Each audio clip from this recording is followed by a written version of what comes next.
ബഹുമാനമുള്ളവരെ, അള്ളാഹുവിൻ്റെ യാ മുഹീ യാ മുമീത്തി എന്ന പേരുകൾ, ജീവൻ നൽകുന്നവനെ മരിപ്പിക്കുന്നവനെ എന്നർത്ഥം വരുന്ന ആ 2 പേരുകൾ, ഇത് നമ്മൾ എല്ലാ ദിവസവും മൻ ഖറഅഹു കുല്ല യൗമിൻ ബഅദ സ്വലാത്തിൽ അസ്രി മിഅത മറ, എല്ലാ അസ്ർ നിസ്കാരാനന്തരവും എല്ലാ ദിവസവും 100 തവണ ഇതൊരാൾ പറയുകയാണെങ്കിൽ ഫറജല്ലാഹു ഹമ്മഹു, അവൻ്റെ എല്ലാ ടെൻഷനുകളും അല്ലാഹു തആല പരിഹരിച്ചു കൊടുക്കും. വകശഫ ഹമ്മഹു, അവൻ്റെ മൂഡൗട്ടുകൾ അല്ലാഹു തആല നികത്തി കൊടുക്കും. വഅലത്ത് മർത്തബത്തു, അവൻ്റെ സ്ഥാനം സ്റ്റാൻഡേർഡ് ഉയരും. വജമഅല്ലാഹു ശംലഹു, അവൻ്റെ കുടുംബങ്ങളെയും അവൻ്റെ ഭാര്യ മക്കൾ എല്ലാവരെയും അല്ലാഹു തആല ഒരുമിച്ച് കൂട്ടും. ഭിന്നിച്ചു പോകുന്ന അല്ലെങ്കിൽ ചിതറിപ്പോകുന്ന കണ്ണെത്താ ദൂരത്തായി പോകുന്ന ഒരവസ്ഥയിൽ നിന്ന് മാറ്റമുണ്ടാകും.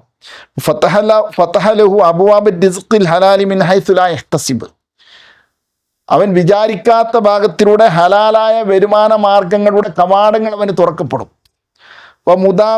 മുദാവിമുഹു യഅ്മും അംറുഹു, ഇത് പതിവാക്കുന്ന ആളുകളുടെ അദ്ദേഹത്തിൻ്റെ സ്ഥാനം വലിയ ബഹുമാനമുള്ള ഒരു മർത്തബയിലേക്ക് അദ്ദേഹം എത്തും.